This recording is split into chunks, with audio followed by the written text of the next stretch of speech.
আসসালামু আলাইকুম। আজকে একটি প্রশ্ন আলোচনা করব। প্রশ্নটি ইন্ট্রোডাকশন টু ড্রামা থেকে নেওয়া হয়েছে, রাইডার্স টু দ্য সি এই নাটকের। প্রশ্নটি হলো, comment on the significance of Maurya's vision in Riders to the Sea. আর একটা প্রশ্ন হলো, what is the fearfullest thing, অর্থাৎ সবচেয়ে ভয়ঙ্কর জিনিস। এটা মাউরিয়ার দেখা সবচেয়ে ভয়ঙ্কর জিনিস সম্পর্কে। আর একটা হচ্ছে মাউরিয়ার মাউরিয়ার দৃষ্টিভঙ্গির তাৎপর্যপূর্ণ। এবং আরও একটি প্রশ্ন হচ্ছে মাউরিয়ার কনফ্লিক্ট। এই তিনটা প্রশ্ন লাইন বাই লাইন বাংলা অর্থসহ পড়িয়ে দেওয়া হবে। শুরু করছি। In John Millington Synge's play Rider to the Sea, Maurya is a mother who has lost many of her family members to the sea. Her life is full of sorrow, and she is always aware of the dangers around her.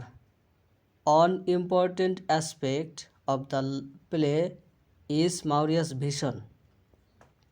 Through her visions, she senses the deaths that are likely to happen.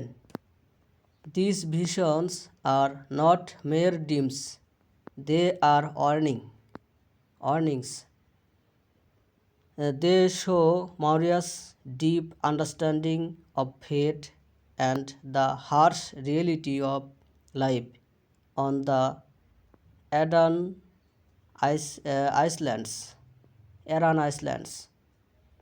She sees her dead husband and sons in her mind,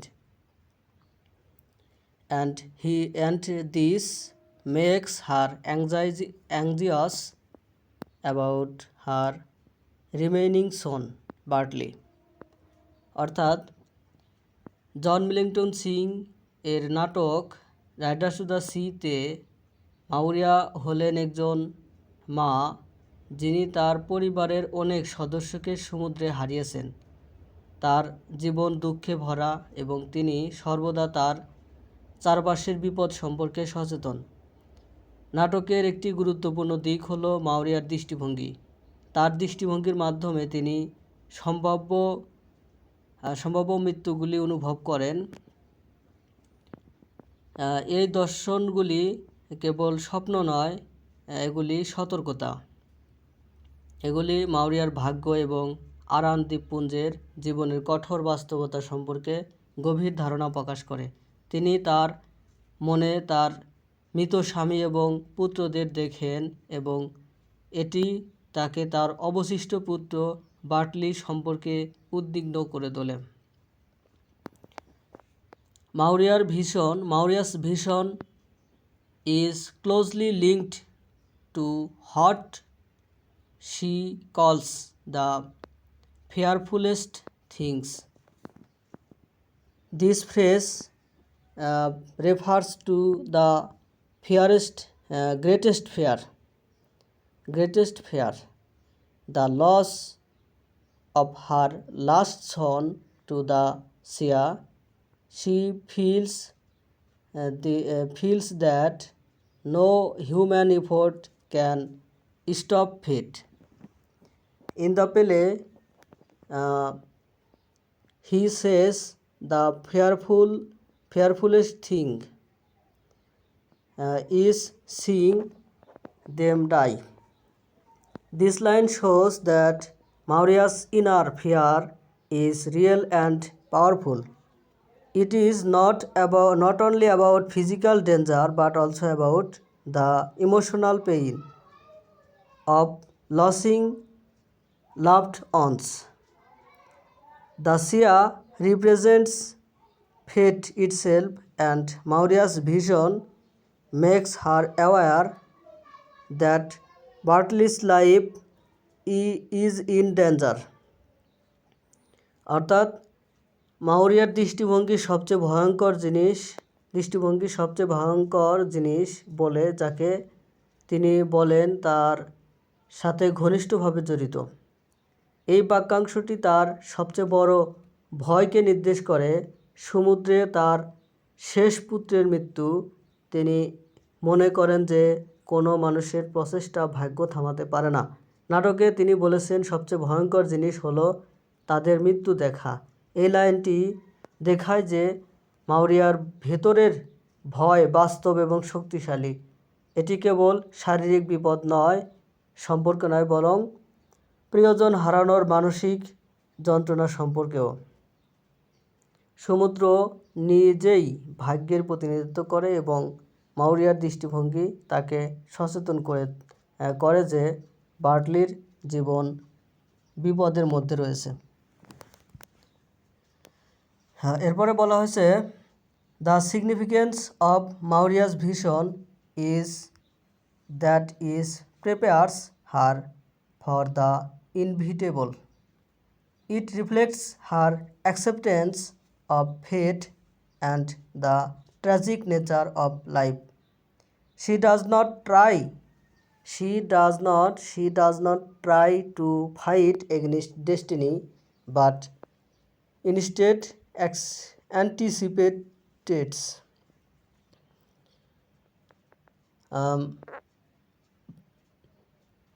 anticipates it.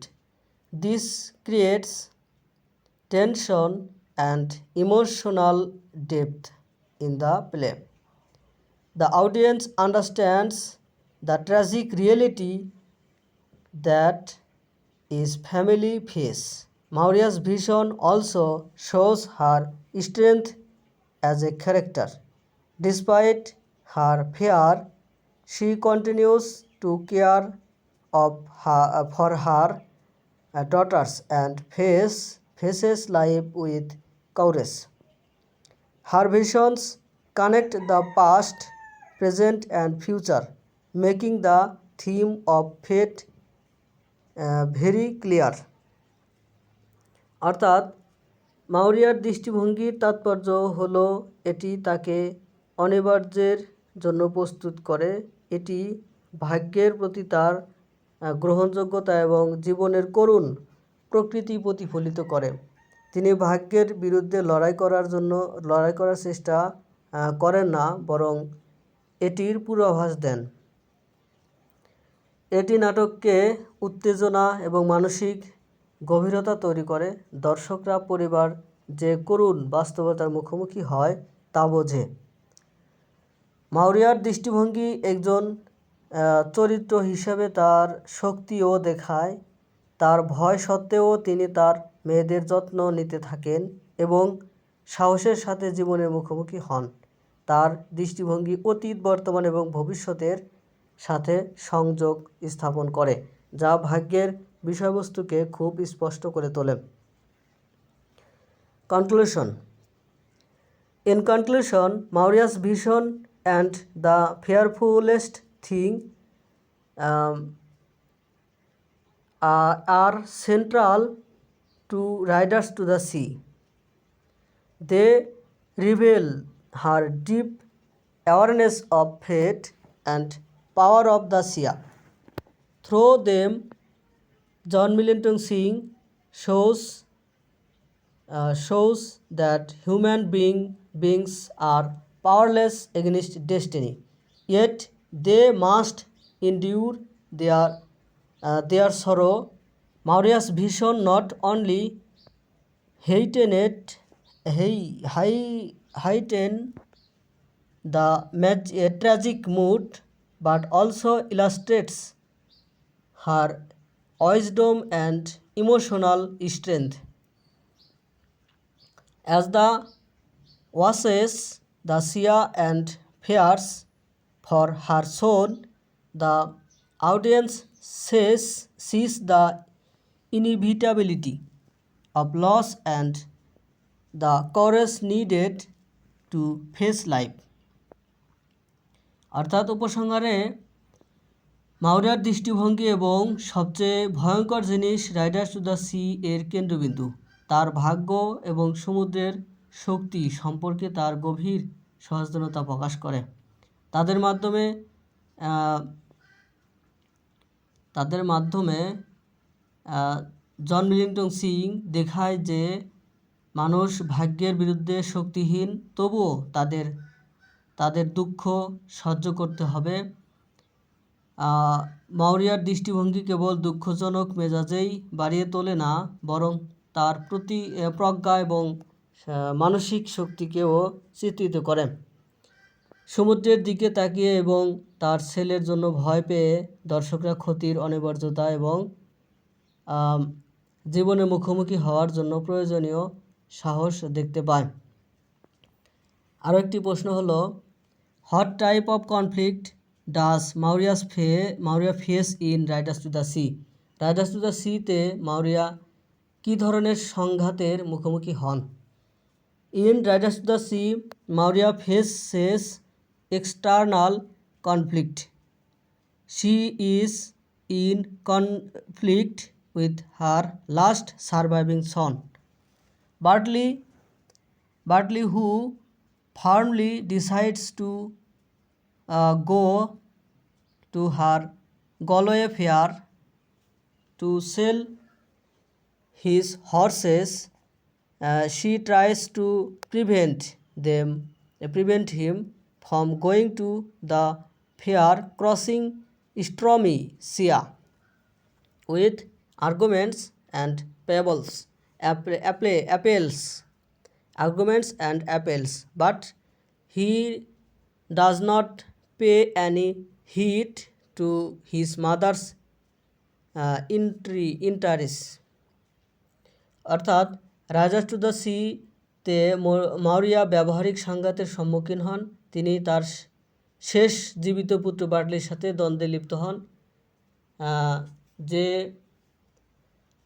যে তার ঘোড়া বিক্রি করার জন্য Galway ফেয়ারে যাওয়ার দৃঢ় সিদ্ধান্ত নেন। তিনি যুক্তি এবং আবেদনের মাধ্যমে তাকে ঝড়ো সমুদ্র পার হয়ে মেলায় যেতে বাধা দেওয়ার চেষ্টা করেন, কিন্তু তিনি তার মায়ের অনুরোধ কোনো কর্ণপাত করেন না। But the conflict in the play is essentially between Maurya and the Sia, one of the forces of nature. The Sia in the play represents fate. The Aran Icelanders. The Aran Icelanders depend on the Sia for their existence. কিন্তু নাটকের দ্বন্দ্ব মূলত মাওরিয়া এবং প্রকৃতির অন্যতম শক্তি সমুদ্রের মধ্যে। নাটকের সমুদ্র ভাগ্যের প্রতিনিধিত্ব করে। আরান দ্বীপপুঞ্জবাসীরা তাদের অস্তিত্বের জন্য সমুদ্রের উপর নির্ভর করে। They struggle against it for survival. They catch fish in the sea for their living. The sea also gives them the passage to the markets in the mainland to buy and sell their goods. Maurya is the helpless victim of the ferocious power of the Sia. অর্থাৎ তারা বেঁচে থাকার জন্য এর বিরুদ্ধে লড়াই করে। তারা তাদের জীবিকা নির্বাহের জন্য সমুদ্রে মাছ ধরা, সমুদ্র তাদের মূল ভূখণ্ডের বাজারে তাদের পণ্য কেনাবেচা করার পথও দেয়। মাওরিয়া সমুদ্রের হিংস্র শক্তির অসহায় শিকার। In spite of her prayers, cryings and superstitious practices,